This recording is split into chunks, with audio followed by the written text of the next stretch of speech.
Прывітанне, гэта Пік Свабоды, мяне зовут Дмітрий Гурневіч. У Беларусі на выбарах прэзідэнта прагаласавала нібыта траціна грамадзян.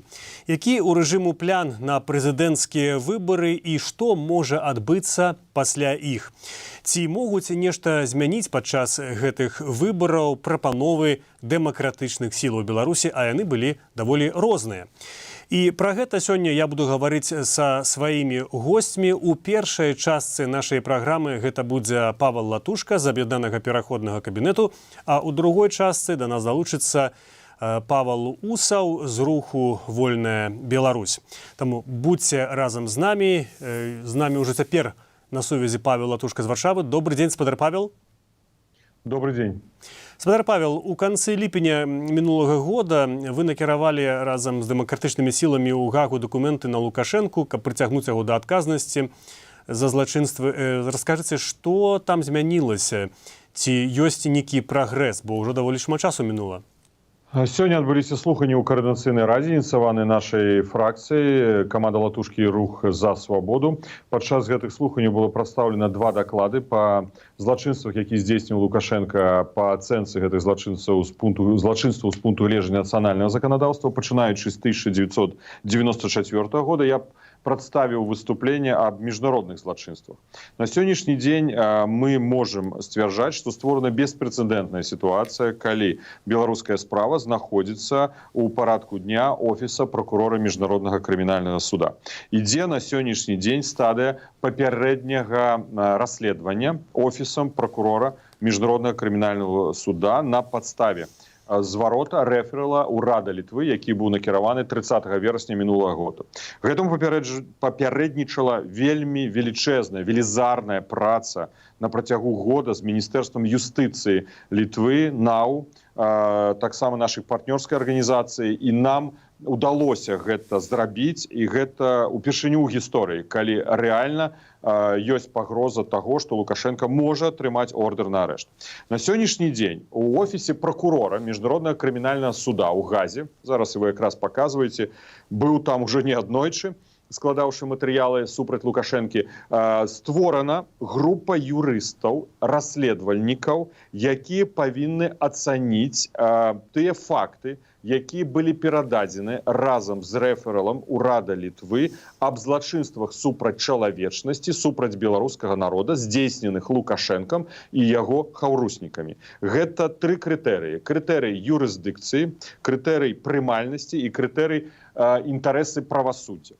Пасля зараз перад намі стаіць галоўная задача. Гэта максімальна як болей перадаць сведчанняў, інфармацыі, доказаў аб здзяйсненні гэтых злачынстваў як на тэрыторыі Беларусі, так і на тэрыторыі не менш чым 30 краін, дзе знаходзяцца ахвяры злачынстваў супраць чалавечнасці, 30 краін сябраў Міжнароднага крымінальнага суда.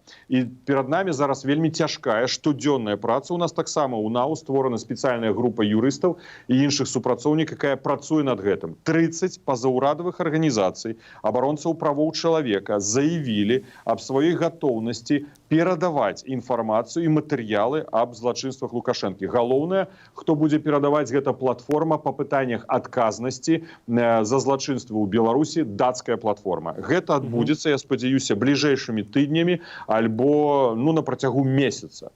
Гэта будзе велічэзны стос доказаў. Пасля гэтага, як мы гэта перададзім, прокурор павінен будзе ацэніць усе гэтыя доказы і прыняць рашэнне аб пачатку расследавання гэтай сітуацыі па сутнасці. А калі гэта можа больш-менш адбыцца, на вашу думку? Ведаеце, нашы юрысты лічаць, што на гэта дзесьці патрэбна 6 месяцаў часу. Гэта зыходзім мы не з працэсуальных правілаў нейкага кодексу, гэта з практыкі апошняй офіса прокурора Міжнароднага крымінальнага суда. Пасля гэтага прокурор прымае рашэнне аб пачатку расследавання па сутнасці, і вось тады фарміруецца справа ў адносінах канкрэтнай асобы. Значыць, можа быць сфарміраваны матэрыялы і справа ў адносінах Лукашэнкі, матэрыялы і справа ў адносінах Карпенкова.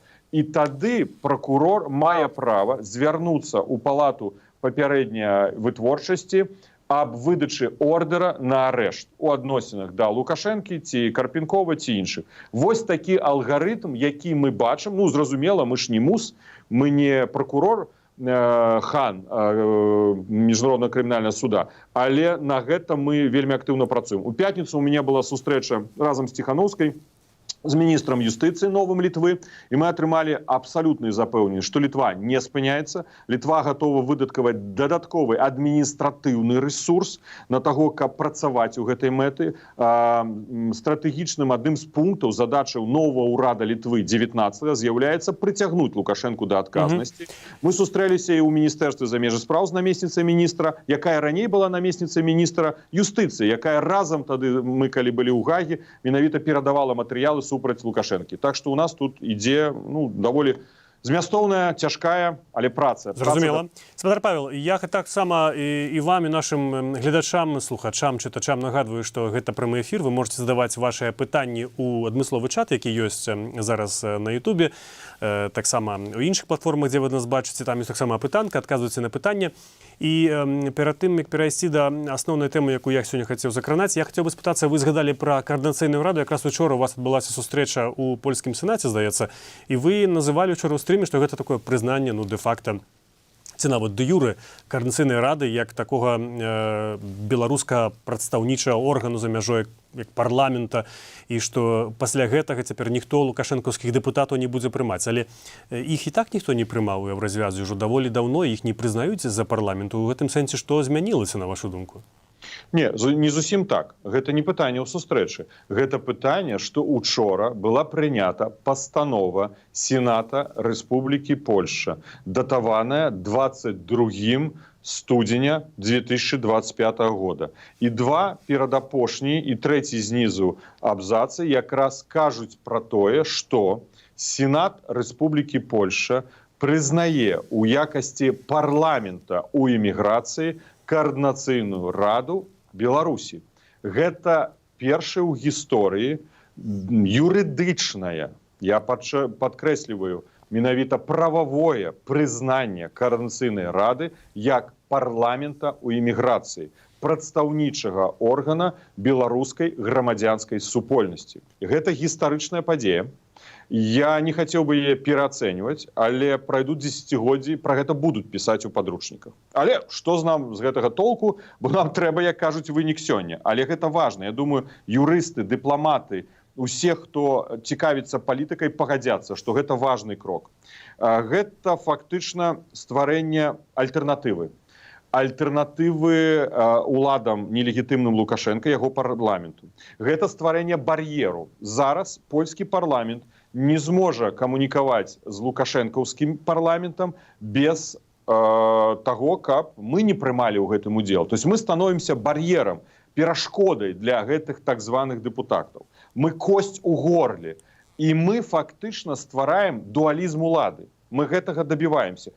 Ці гэта мяняе рэжым? Не. Но ўсё разам, калі мы працуем над ордерам на арышт і кажам, што бандыта не павінен быць прызнаны, і мы бачым, колькі ўжо парламентаў не прызналі Лукашэнку, нават яшчэ выбары не адбыліся ў двукосе, а яго ўжо не прызналі. Гэта праца дэмакратычных інстытутаў, Ціхановскай, кабінета, коордынацыйнай рады. Нас прызнаюць коордынацыйную раду як парламент. Мы займаемся ордерам на арышт у адносін да Лукашэнка. Гэта ўсё разам кулак.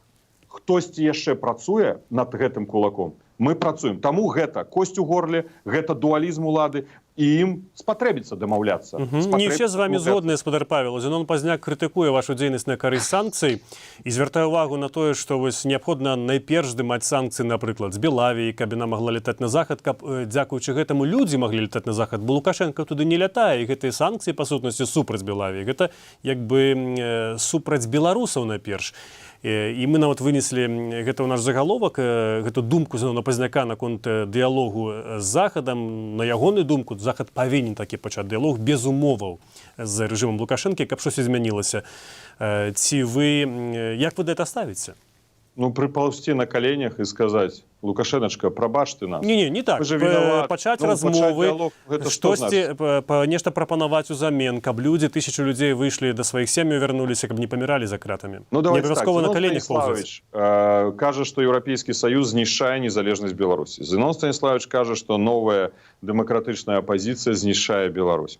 Але гэта вельмі цікава, што абсалютна такія ж наратывы заводзіць прапаганда. режиму Лукашенко. Я сказал, что я не хочу уступать у спрэчку с Зіноном Станіславовичем. Я удзячны яму, як молодой человек и до сегодняшнего дня за то, что Республика Беларусь стала незалежной державой. Але мы зараз не столькі пра Пазняка, колькі пра ягоную прапанову. На гэтым ставлю кропку.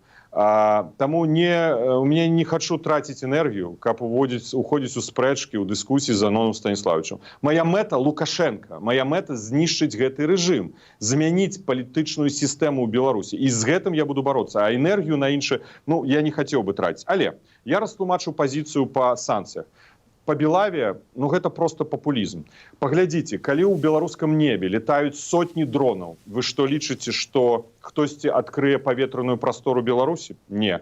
Калі збиваюць русские, азербайджанские самолеты, ці думаеце, что хтосьці з заходніх авиакомпаний попросіць еўрапейскую службу, якая займаецца надглядам на... Спадар Павел, прабачце, я тут мушу вас перабіць, але дроны падалі таксама баявыя і ў Латвіі, і ў Літву заляталі, у Польшы была ракета, нават не одна расійская. Один дрон у Латвии, один дрон у Литву. Это зусім іншая ситуация на мяжы. Калі налетаюць у паветранай прасторы Беларусі, давайте будем реальными. Я казаць фактами, а не просто спрабаваць адзіны прыклад параўноўваць сотнями прыкладаў. Так, але самолеты ж Беларусі летаюць.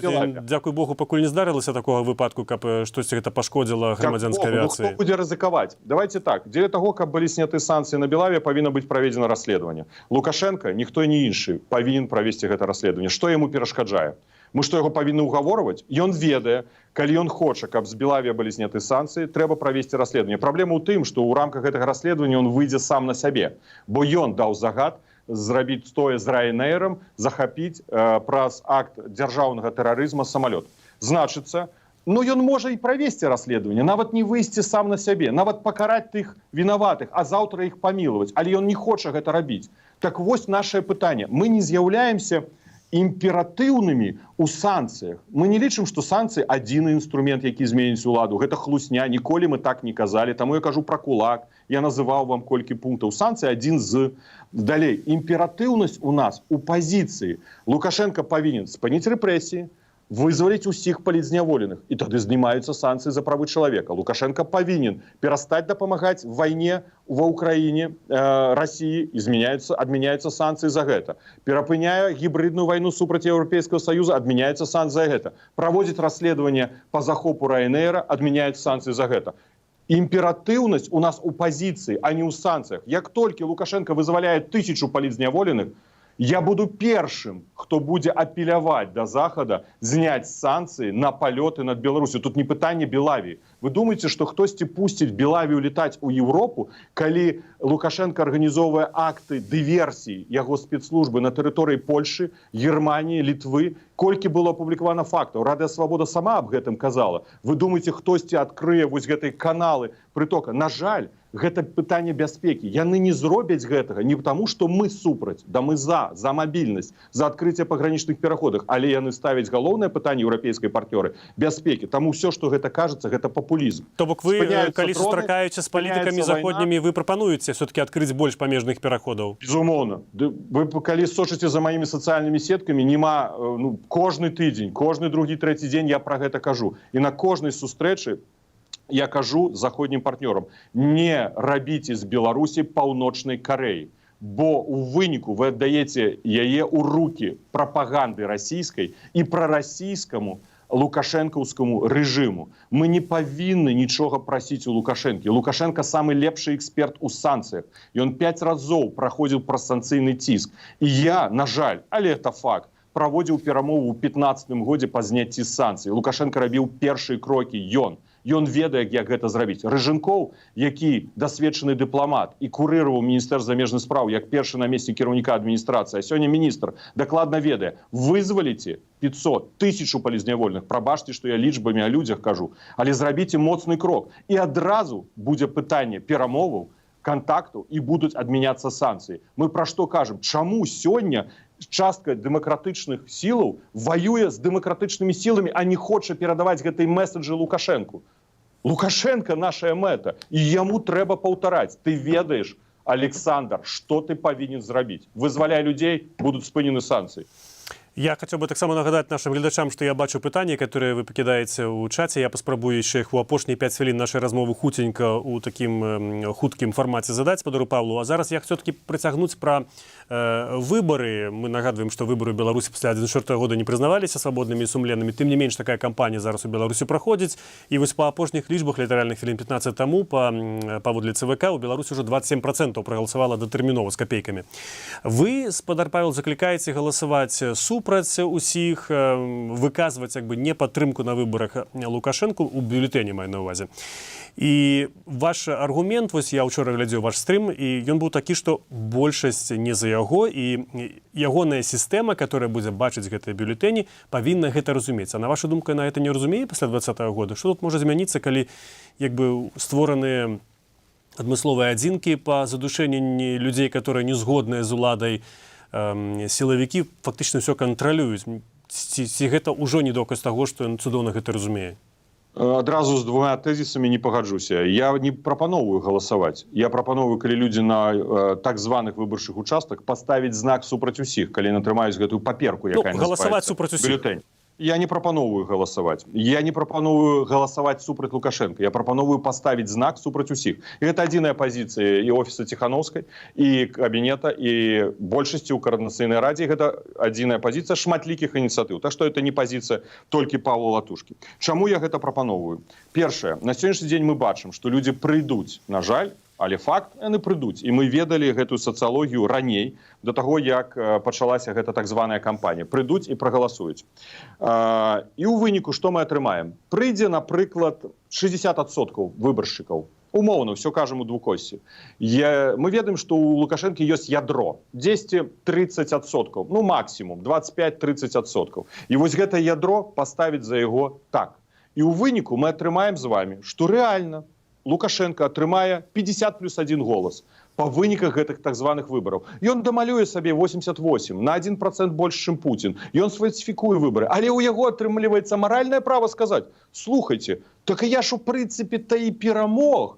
Падумай, што тыя, хто супраць мяне не прыйшлі, так яны ўжо ціхія, яны спакойныя, яны ўжо пагадзіліся, яны не хочуць са мной ваяваць, яны не хочуць супраць мяне галасаваць, яны проста дома сядзяць. У дыктатурах ніколі байкот не працуе, і гэта паказвае досвед Беларусі.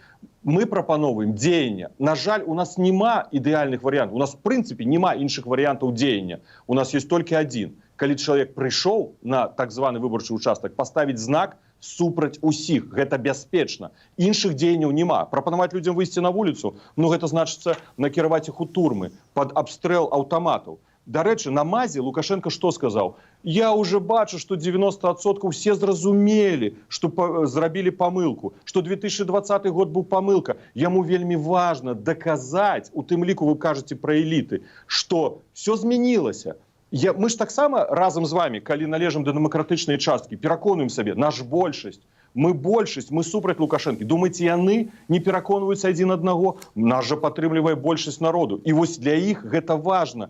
Перавергарнуць гэтую старонку, сказаць, што у нас усё роўно больше. Калі яны атрымаюць вынікі, а яны атрымаюць, я скончу уже коротко, так. КДБ абавязкова падлічыць. Кожны начальнік раённага аддзела КДБ падлічыць вынікі рэальныя. Гэта рэальная сацыялогія. Атрымае старшыня аблвыканкама вынікі, атрымае выніку Карпенка вынікі і атрымае Лукашенко. І калі яны пабачаць, што ў Мінску 70% супраць усіх, гэта ўплывае на іх палітыку. Я не кажу, што зменіцца, але калі яны пабачаць, што ніхто не прыйшоў, а 51 з прышэдшых за Лукашэнку, все. Але гэта важны тэхналагічны момант. Вы кажаце, што КДБ пабачыць сапраўдную лічбу, але як паказвае практыка 2020 году, у вельмі многіх бюлетэнях лічбы былі запісаны несапраўдныя, то есть прызнаваліся самі пазней чальцы гэтых камісій, што проста іх прымушалі пісаць усё цалкам наадварот. Усе старшыні выбарчых камісій пад кантролем КДБ. У склад выбарчых камісій уваходзяць людзі, якія звязаны з гэтым. Яны абсалютна дадуць рэальны вынік, яны абавязкова падлічаць.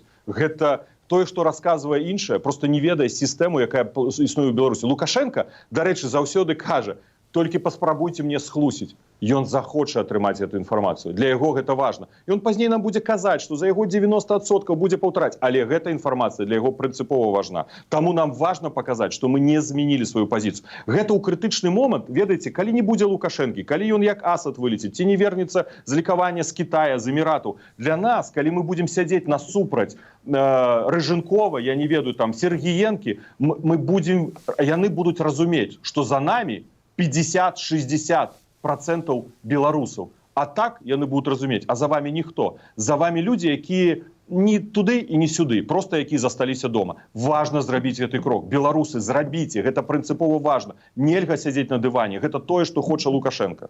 Яшчэ перад тым, як перайсці да пытання ўжо ад нашай публікі, я хацеў бы запытацца яшчэ, вы сказалі пра тое, што сапраўдныя лічбы, которые яму, на вашу думку, перададуць, яны прымусяць яго мяняць палітыку. Якім Не, яго не прымусяць, я такое не казаў. Яны яго не прымусяць. Так? Яны будуць уплываць на эліты вакол яго. То есть ён будзе ім расказваць байкі, што я маю падтрымку, а эліты-то будуць ведаць гэтую інфармацыю. Гэта будзе ведаць ОАЦ, гэта будуць ведаць старшыні аблвыканкамаў, намеснікі па ідэалогіі. Гэта ў сістэме распаўзецца. І гэта будзе ведаць таксама Лукашенко. Бо ён... Слухайте, наша задача триггерить систему. Наша задача ствараць праблемы для системы. Нават сам факт того, что мы прапаноўваем, і Лукашенко реагуе на гэта. Ён кажа публічна: ой, што яны там придумали? Супраць усіх. Пазней Шродер придумали, да? Ён реагуе. Яго гэта непакоіць, яго гэта бянтэжыць. Гэта стварае ему псіхалагічныя праблемы. Мы павінны пастаянна бурыць гэтую систему, разваливать яе, а не сядзець дома. Сядзець дома мы никого не триггерым, не ствараем нікому ніякіх праблем. Яны спокойно робяць сваю крымінальную справу.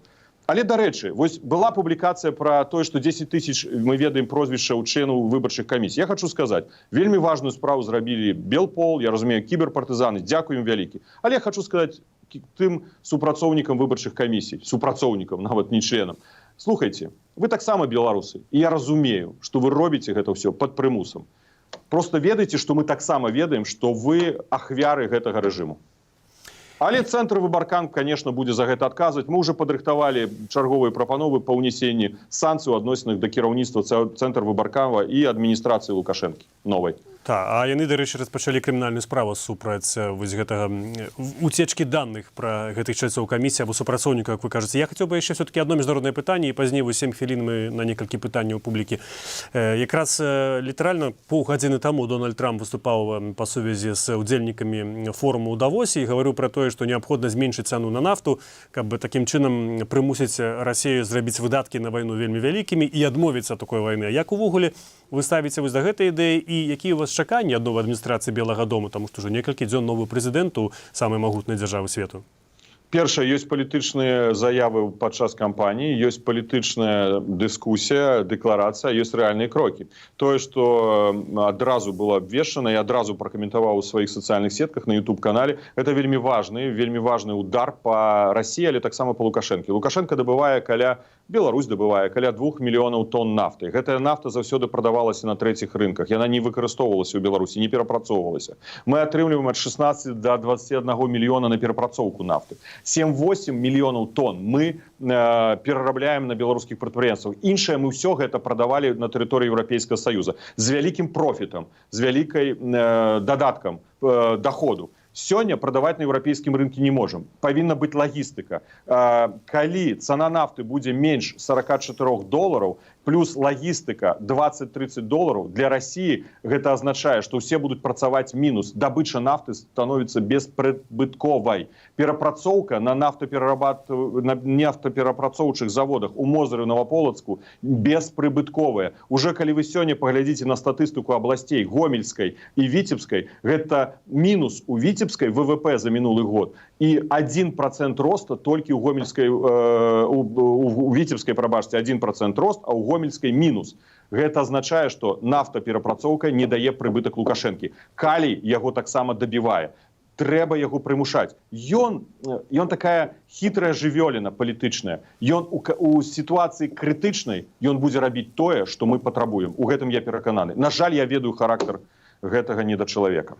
Давайте зараз некалькі пытанняў ад нашай публікі. Тут шмат такіх крытычных каментараў. Адзін з іх тычыць дзейнасці Координацыйнай рады.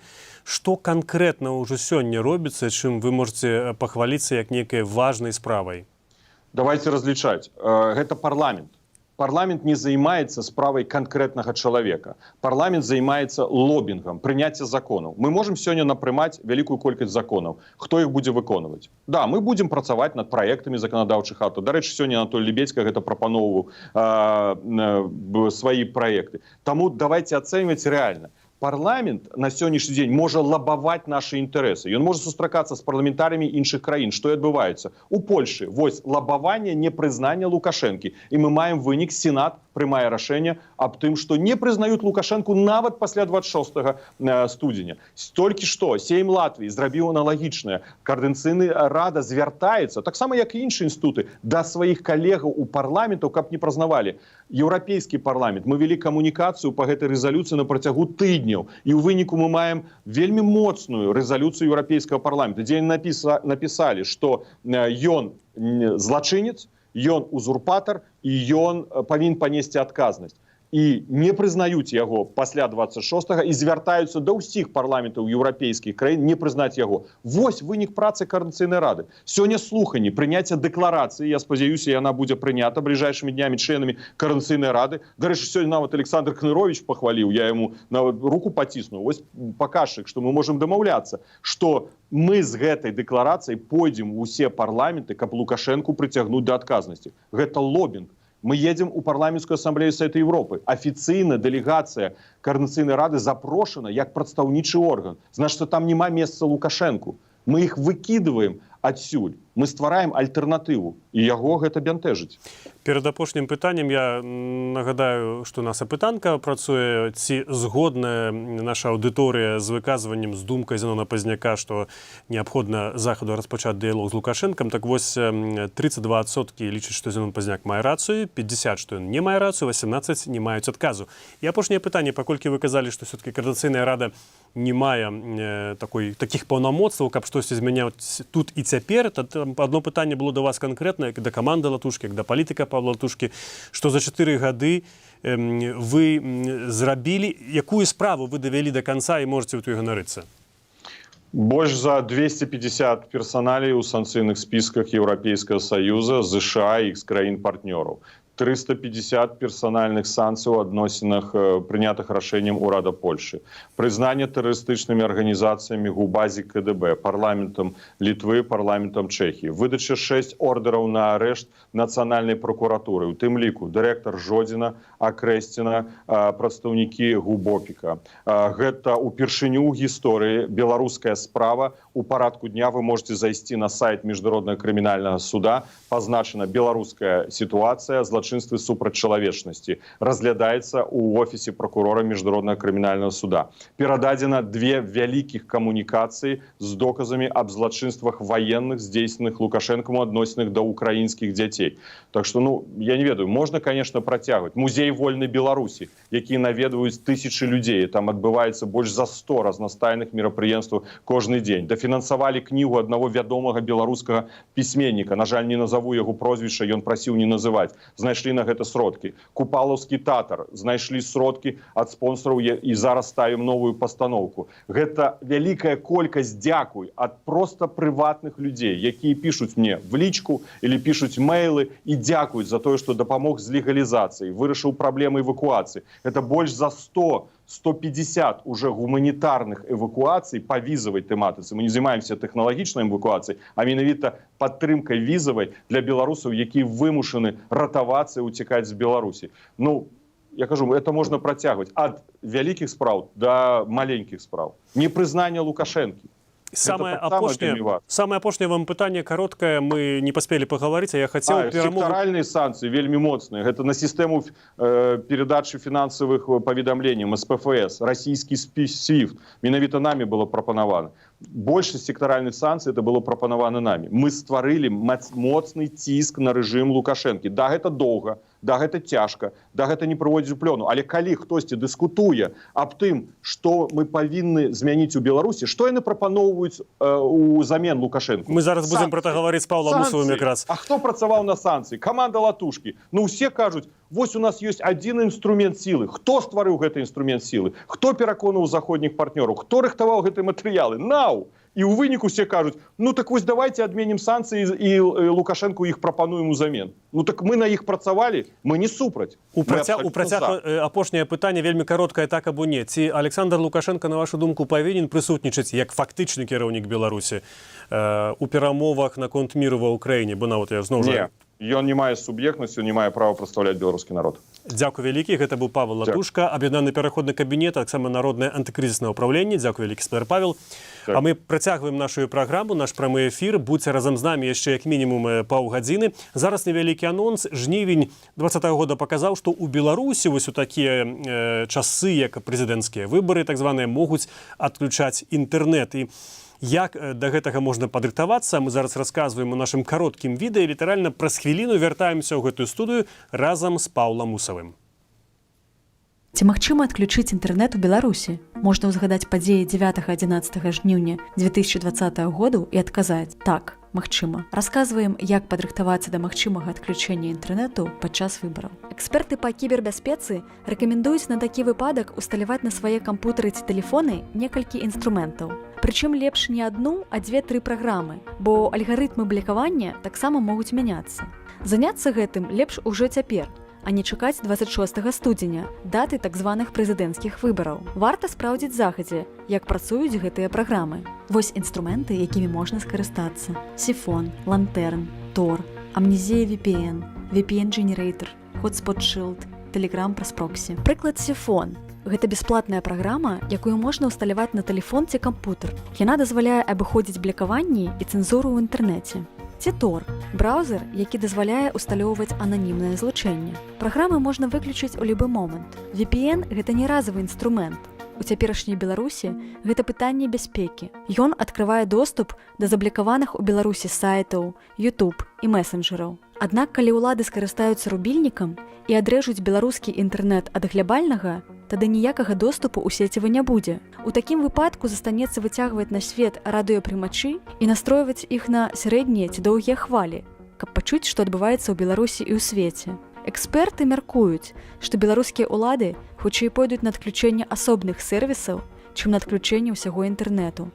І тады толькі ўладальнікі VPN змогуць атрымаць інфармацыю.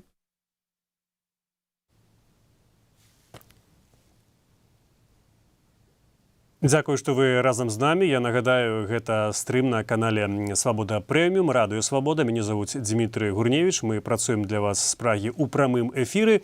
Зараз да нас далучыцца Павел Латушка. Мы будзем гаварыць пра выбары ў Беларусі. Павел Усов, натуральна, Павел Латушка з намі толькі што быў ужо паўгадзіны. Пішыце свае думкі наконт адказаў Павла Латушкі ў наш чат на Ютубе. Пішыце таксама пытанні Павлу Усову, які літаральна з хвіліны на хвіліну далучыцца да нашай праграмы.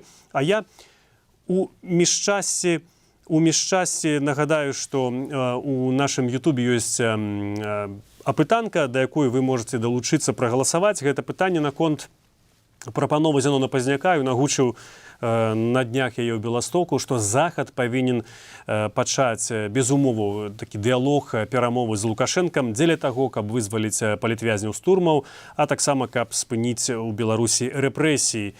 І, калі я не памыляюся, 30% нашых гледачоў, то бок вас, падтрымалі гэту думку Зянона Пазняка. 53, калі не памыляюся, яны супраць гэтай думкі, а рэшта не мае пакуль адказу. Таксама я 15% так не маюць адказу.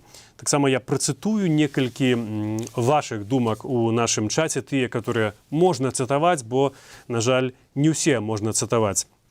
Больш за ўсё баюся, што Беларусь будзе плаціць рэпарацыі ў краіне. Гэта адкіне нас на дзясяткі гадоў наперад, піша адзін з нашых гледачоў.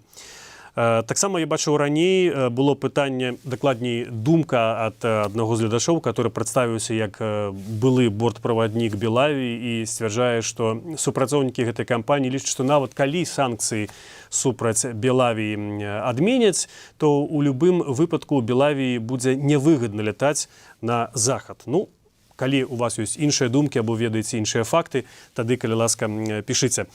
Павел Усаў разам з намі, рух «Вольная Беларусь». Вітаю, спадар Павел. Добрый вечер. Спадар Павел, давайте спачатку прынцыповае пытанне пра байкот. Павел Латушка перад вами гаварыў у нашым эфіры, што ў Беларусі гэта абсалютна неэфектыўны інструмент уздзеяння на дыктатуру.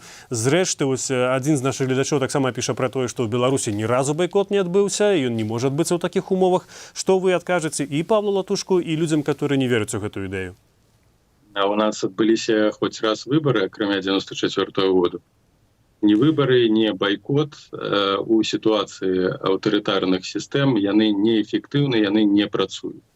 Выбары умоўна, удзел у галасаванні працуе толькі ў тым выпадку, калі мэтай з'яўляецца легітымізаваць пратэсты і фактычна падмацаваць правы грамадзян у дадзенай сітуацыі беларусаў на супраціў, на пратэст і на рэвалюцыю. Так, як гэта было ў 2006 годзе, у 2010 годзе, ну і фармальна ў 2020 годзе. Але, як мы ведаем з досведу, ніводная рэвалюцыя не рыхтавалася, і, па сутнасці, нават гэты электаральны цыкл, ён завершваўся рэпрэсіямі. Тым не менш, яшчэ раз падкрэслю, што галасаванне, яно працуе толькі тады, калі закладаецца магчымасць фізычнага ўздзеяння на аўтарытарную ўладу, і галасаванне супраць дыктатара за альтэрнатыўнага кандыдата, яно легітымізуе права грамадзянаў на гэты фізычны актыўны супраціў. І ў 2020 годзе, і ў 2006-2010 годзе грамадзяне скарысталіся з гэтага права і фармальна мелі права бараніць свае галасы і бараніць свой выбар. Тым не менш, мы бачым, што ўлады ўвесь час, асабліва ў 2020 годзе, карысталіся жудасных рэпрэсій і тапілі, па сутнасці, усе пратэсты ў крыві. Ну, тут ужо пытанне стратэгіі, падрыхтоўкі да рэвалюцыі.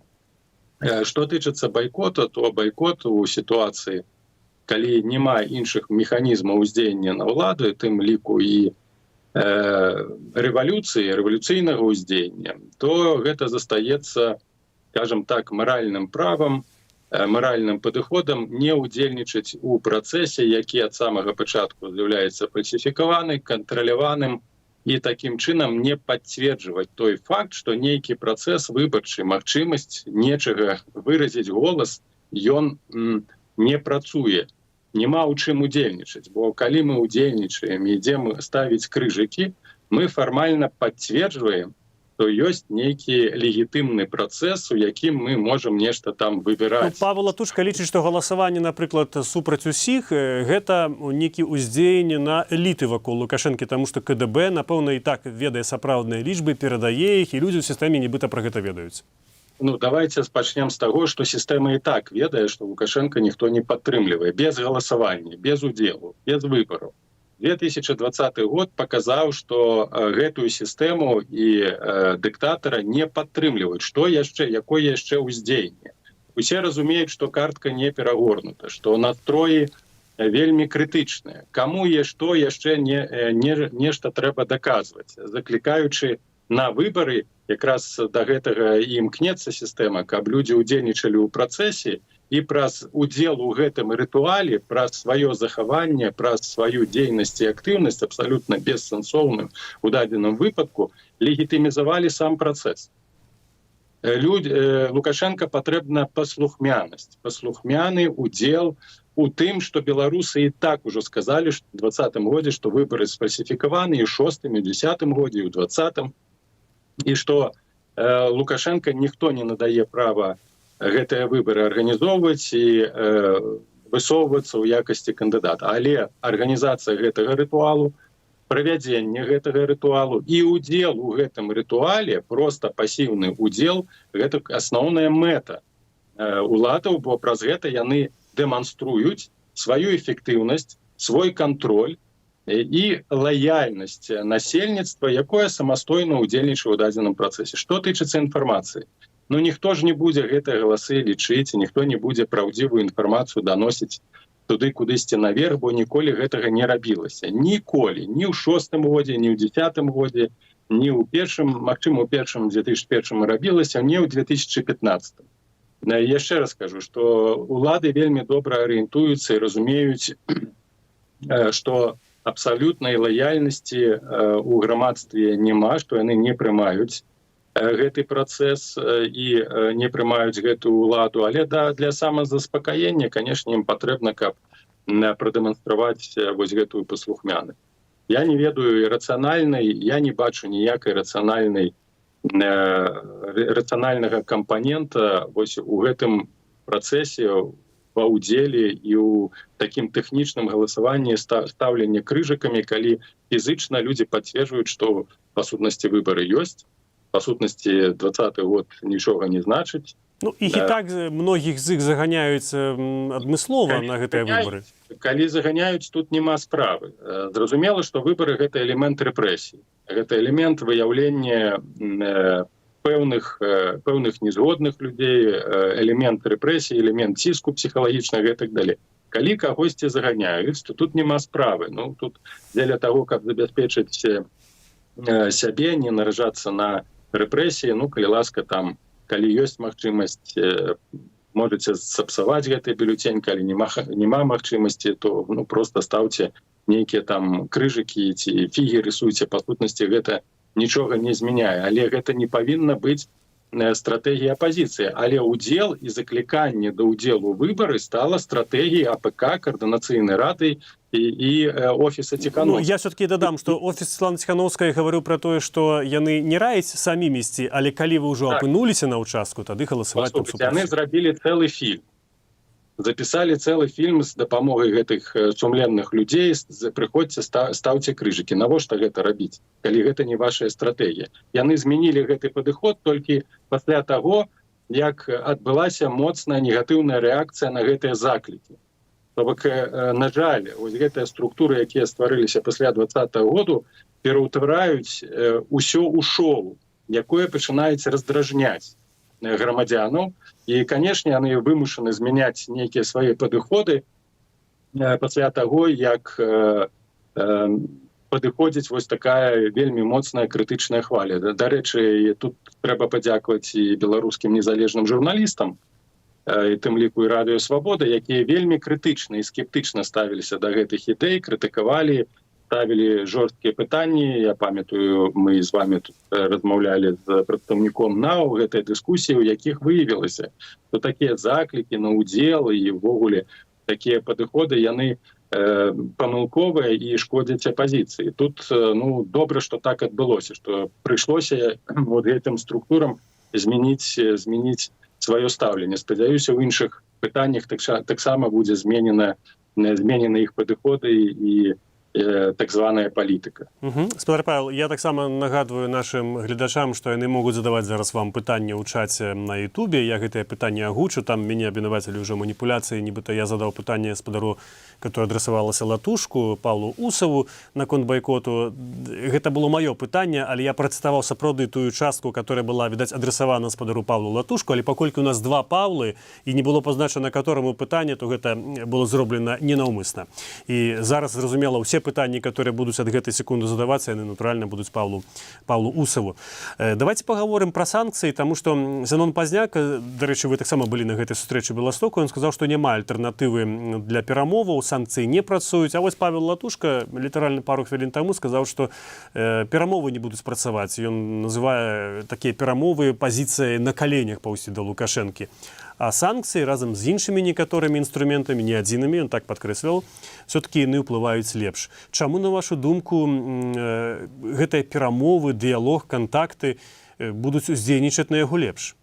Ну, я так і не пачуў, у чым санкцыі лепш ад умоўнага збліжэння, бо, па сутнасці, ні сітуацыю ў Беларусі яны не змянілі, ні сітуацыю ў Беларусі яны не змянілі, а наадварот. па сутна зрабілі прадумовы, у якіх уся гаспадарка і увесь сацыяльна-эканамічны сектар на сённяшні дзень залежыць ад Расіі. Нават тыя ж самыя дарадцы Ціханаўскай у мінулым годзе сказалі, што так, на жаль, вось санкцыі не прывялі да чаканых вынікаў, я цытую Ліхновіча, што на сённяшні дзень 90% беларускай эканомікі працуе на Расію, залежна ад Расіі. Экспорт залежны, цяжкая прамысловасць, сацыяльна актыўныя людзі таксама выязджаюць у Расію, гэтак далей. То бок, і асноўнае пытанне. Санкцыі ўводзіліся не толькі дзеля таго, каб памяняць рэжым, зразумела, што зрабіць гэта ўвогуле памылковы падыход, санкцыі не змяняюць рэжыму. Яны могуць стварыць сацыяльную эканамічную сітуацыю крызісную, пры якім можна чакаць некага выбуху. Але гэта на перспектыву доўгіх гадоў, і асабліва тады, калі няма заплечча такога заплечча, як Расія. Асноўнае пытанне, з чым былі звязаны санкцыі, гэта ціск на рэжым Лукашенка з мэтай вызвалення палітычных вязняў.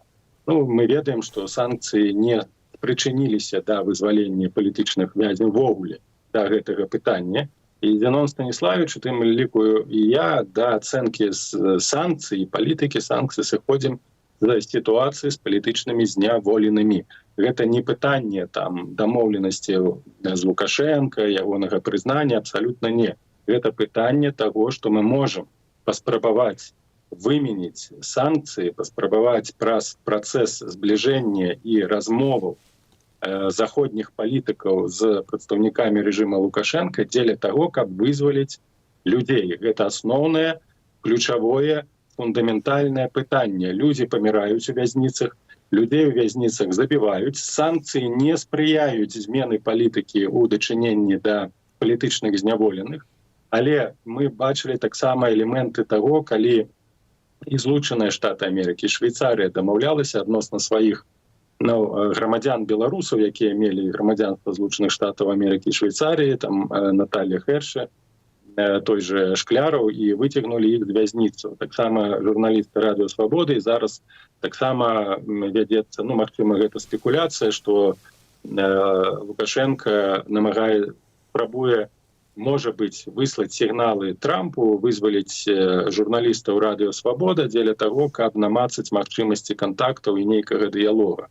То бок ён робіць нейкія крокі, намёкі на тое, што магчыма нейкія кулуарныя дамоўленасці. Дзеля гэтага, менавіта дзеля гэтага, каб перазагрузіць на нейкім узроўні, фундаментальна на 100% гэта не атрымаецца. Гэта трэба разумець, рэпрэсіі не спыняцца, сітуацыя ў Беларусі не зменіцца, лібералізацыі не наступіць. Час пасля 2020 году змянілася ўсё, і ад функцыянавання сістэмы, і ад палажэння Беларусі у геапалітычным кантэксце. Тым не менш, Лукашенко высылае гэтыя сігналы. Дзеля гэтага, яшчэ раз падкрэслю, быў зменены часткова апарат. З'явілася Петкевіч, з'явіўся Рыжанкоў, як людзі, якія павінны паспрабаваць прадаць па схеме Макея рэжым пасля выбараў на захад. Пакуль што Рыжанкоў едзець у Паўночную Карэю, дамаўляецца наконт сустрэчы. Зразумела, бо яго ніхто не запрашае на захадзе. То бок рэжым застаецца ў ізаляцыі, палітычнай, эканамічнай і гэтак далей. Ніхто не жадае пэцкаць рукі і паспрабаваць наладзіць кантакты. Чаму? Прыязджаў міністр Сіярта з Угоршчыны. Гэта не тая фігура, з якой трэба размаўляць. У Еўразвязе зараз Угоршчына якраз такі выступае за кантакты з такімі аўтарытарнымі рэжымамі. Тут якраз такі я б ні Славаччыну, ні Угоршчыну не разглядаў. Дарэчы, як вы бачыце гэты механізм размоў? Напрыклад, будзе нейкая палітычная воля ў Брусэлі сапраўды адказаць, як вы кажаце, на сігналы Лукашэнкі. А як гэта павінна ажыццяўляцца? Я думаю, што павінна быць створана кантактная група нават паміж міністрамі замежных спраў і па канкрэтнаму пытанню. Па пытанню вызвалення палітычных вязняў. Не па нейкаму, я ведаю, што ёсць такі зачынены спіс, які падаецца заходнікам у ультыматыўным кантэксце ад прадстаўнікоў АПК і офіса Ціханаўскай, дзе там на першая дзесятка гэта Бабарыка, Тихановскі, Калеснікава і гэтак далей, а потым ужо ідуць простыя грамадзяне. І вось гэты спіс увесь час кладуць Лукашенка на стол і кажуць, вось вызваліш гэтых людзей, ну тады пачнем дыялог. Ці нейкія там размовы, ці зняццё санкцый, на маю думку, гэта маніпуляцыя. У беларускіх вязніцах палітычна зняволеныя ўсе роўныя. Не можа быць ніякага прыярытэту. Ёсць магчымасць выцягнуць простых беларусаў, якія пацярпелі за лайкі, выцягвайце іх. То есть у вас ёсць нейкія доказы, што Лукашенку кладуць такі менавіта спіс, дзе самыя віпаўскія, скажем так? Такое чуў нават ад былых прадстаўнікоў кабінета. То бок я не магу сцвярджаць 100%, але ведаю неаднакротна такія, на жаль, факты гучалі не з адной крыніцы. І таму, а Лукашенка, конечно же, трэба ж разумець, што Лукашенка не выпусціць ні Бабарыку, не выпусціць ні Тихановскага, не выпусціць Калесніку. Гэта ўжо такія важкавікі, якіх ён выпусціць толькі пры умовах, калі тотальна будуць знятыя санкцыі. І таму мы павінны на сённяшні дзень ратаваць тых людзей, якія знаходзяцца там у жудасным стане. Не павінна быць прыярытэту. Я думаю, што адмыслова некаторыя квазі-палітыкі падсоўвалі такія спісы дзеля таго, каб не наступіла нейкай размарозкі. Гэта маніпуляцыя, гэта шкодная маніпуляцыя для лёсу соцень тысячаў беларусаў. Ці чакаеце вы такія кантакты адно ў адміністрацыі Злучаных Штатаў, напрыклад, Дональда Трампа, не яго самога, магчыма, але нейкіх набліжаных людзей? Я думаю, я вярнуся да вашага пытання, яшчэ хочу падкрэсліць, чаму важна вось гэты момант. Нездарма з'явілася і Канапацкая, то бок, калі б Лукашенко не быў зацікаўлены ў тым, каб прадаваць гэтыя выбары, неважна, што яны не будуць прызнаныя, выбары ніякія ніколі не прызнаваліся. І тым больш Лукашенко, вось тут я ад Павла Латушка чуў, што не прызнаў парламент Польшчы, не прызнаў парламент Літвы, так ніводны парламент ніколі не прызнаваў выбары пасля 1996 году легітымнымі, і Лукашенко легітымным. Тым не менш, гэта не перашкаджала ні Грыбаўскайте, ні Курцу, ні Карчэўскаму, ні Сікорскаму сустракацца з Лукашенко. Перастаньце маніпуляваць гэтым прызнаннем непрызнання. У практычнай палітыкі гэта не мае абсалютна ніякага сэнсу. Гэта ніякае недасягненне. Можа быць напісана 10 000 рэзалюцый, а заўтра яны будуць сустракацца з Лукашенко, бо наступіў такі момант пераломны.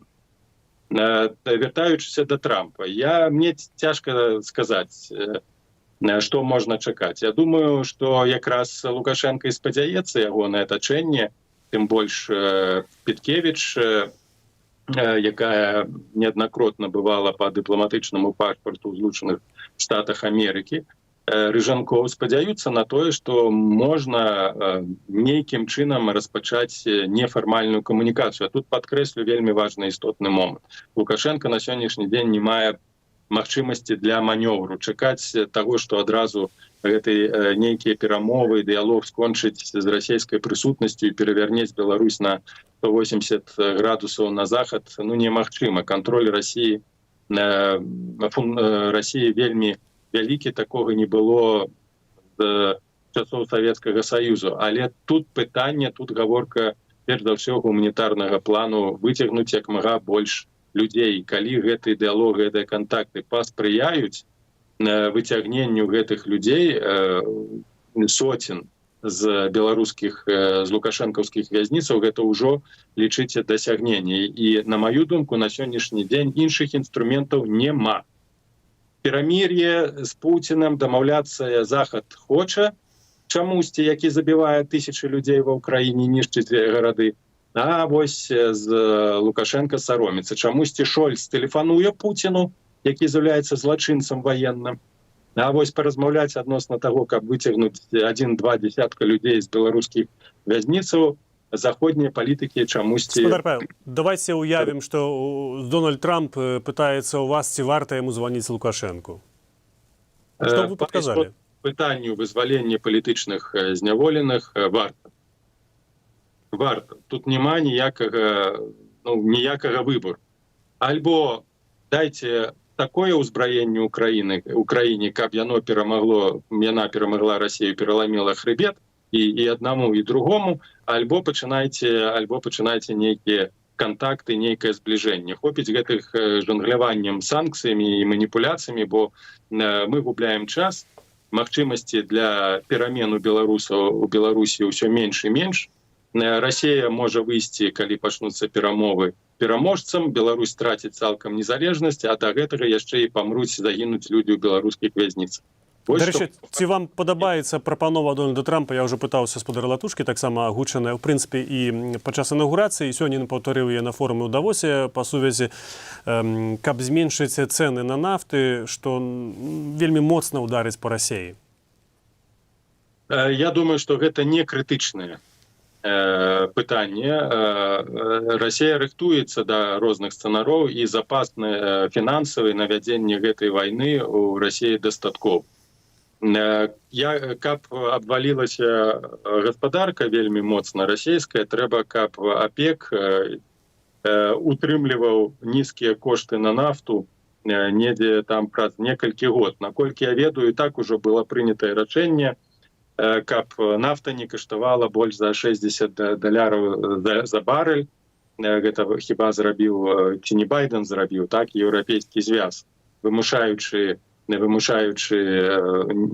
ціск такім чынам на Расію. Тым не менш, паглядзіце, кошты на нафту на Еўропе растуць, на паліва растуць, а Расія зарабляе штогод каля $300 мільярдаў на продажы энерганосьбітаў і газа і нафты. Гэта, канешне, важны крок, але гэта павінен быць комплексны крок. Гэта не зруйнуе гаспадарку Расіі на працягу 1-2 дзён. Не гэта прыярытэтам павінна быць у Трампа. Прыярытэтам павінна быць працяг падтрымкі, і не такой кропкавай падтрымкі, а пашыранай падтрымкі для Украіны, вайсковай падтрымкі, тэхналагічнай падтрымкі, ну і фактычна ціск геапалітычны і стратэгічны на розных накірунках. Пакуль што я не бачу яснай стратэгіі, на жаль, з боку амерыканскай адміністрацыі, што і як яны будуць рабіць. Трамп ужо заявіў пра 100 дзён, на працягу якіх будзе гэтае пытанне вырашацца. Для Украіны гэта вельмі шмат, гэта вялікае чаканне. Дарэчы, а вы нейкім чынам спрабуеце кантакты ўсталяваць з камандай Дональда Трампа, ну цяпер ужо з новым прэзідэнтам, з людзьмі вакол яго? Як вольная Беларусь, маю на ўвазе.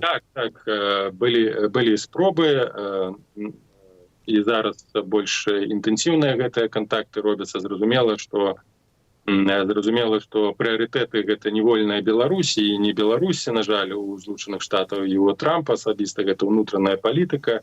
Ну і гэта такія часам даволі папулістычныя крокі, што ў сённяшняй сітуацыі хутчэй так дэзбалансуе сітуацыю, але, канешне, мы рабілі і будзем рабіць крокі для таго, каб Беларусь усё ж такі была на павестцы.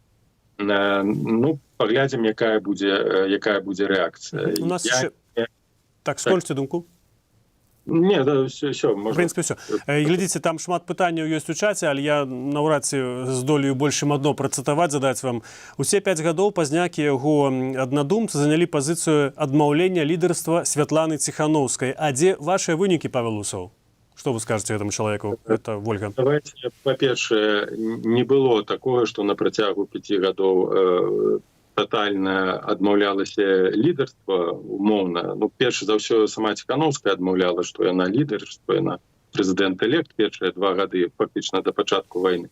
Намі рабіліся спробы кантактаваць, рабіліся спробы агульна сфарміраваць урад, так званы сённяшні кабінет. Мы падтрымлівалі нават кандыдатуру Сахашчыка на пасаду прадстаўніка па вайсковым справам, хаця мы ставілі пэўныя умовы, пры якіх мы гатовыя супрацоўнічаць. Гэта тое, што кабінет павінен быць цалкам аўтаномным, незалежным ад офіса.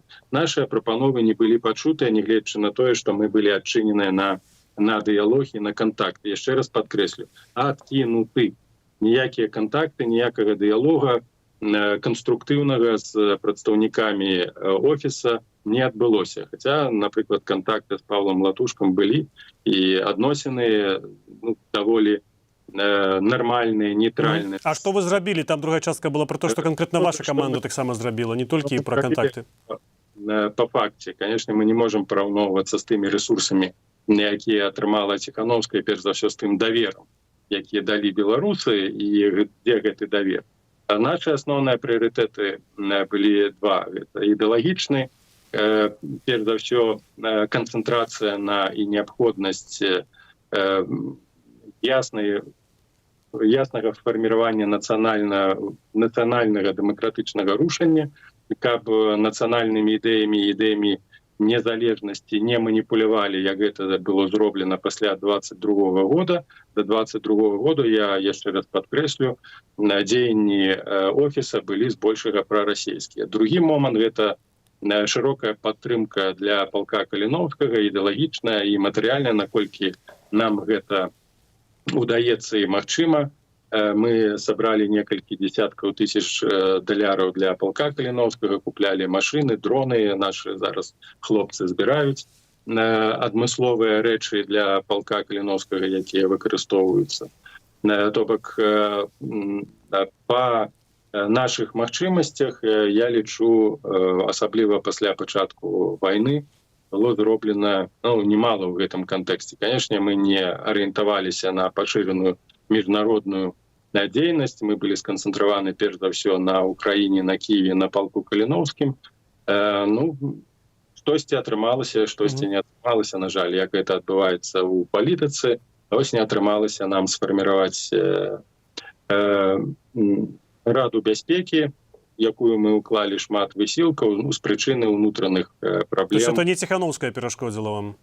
Не, гэта не звязана было з Ціхановскай, гэта было звязана перш за ўсё з тымі ўнутранымі праблемамі, якія былі ў палку Каліноўскім, што потым, як мы ўсе ведаем, вылілася ў працэс рэформаў і адхілення пэўных асобаў ад кіраваннем палком. Але, тым не менш, час быў згублены, і на сённяшні дзень запытаў на Praha. This is Radio Free Europe, Radio Liberty, Praha. This is Radio Free Europe, Radio Liberty, Praha. This is Radio Free Europe, Radio Liberty, Praha. This is Radio Free Europe, Radio Liberty, Praha. This is Radio Free Europe, Radio Liberty, Praha. This is Radio Free Europe, Radio Liberty, Praha. This is Radio Free Europe, Radio Liberty, Praha. This is Radio Free Europe, Radio Liberty, Praha. This is Radio Free Europe, Radio Liberty, Praha. This is Radio Free Europe, Radio Liberty, Praha. This is Radio Free Europe, Radio Liberty, Praha. This is Radio Free Europe, Radio Liberty, Praha. This is Radio Free Europe, Radio Liberty, Praha. This is Radio Free Europe, Radio Liberty, Praha. This is Radio Free Europe, Radio Liberty, Praha. This is Radio Free Europe, Radio Liberty, Praha. This is Radio Free Europe, Radio Liberty, Praha. This is Radio Free Europe, Radio Liberty, Praha. This is Radio Free Europe, Radio Liberty, Praha. This is Radio Free Europe, Radio Liberty, Praha. This is Radio Free Europe, Radio Liberty, Praha. This is Radio Free Europe, Radio Liberty, Praha. This is Radio Free Europe, Radio Liberty, Praha. This is Radio Free Europe, Radio Liberty, Praha. This is Radio Free Europe, Radio Liberty,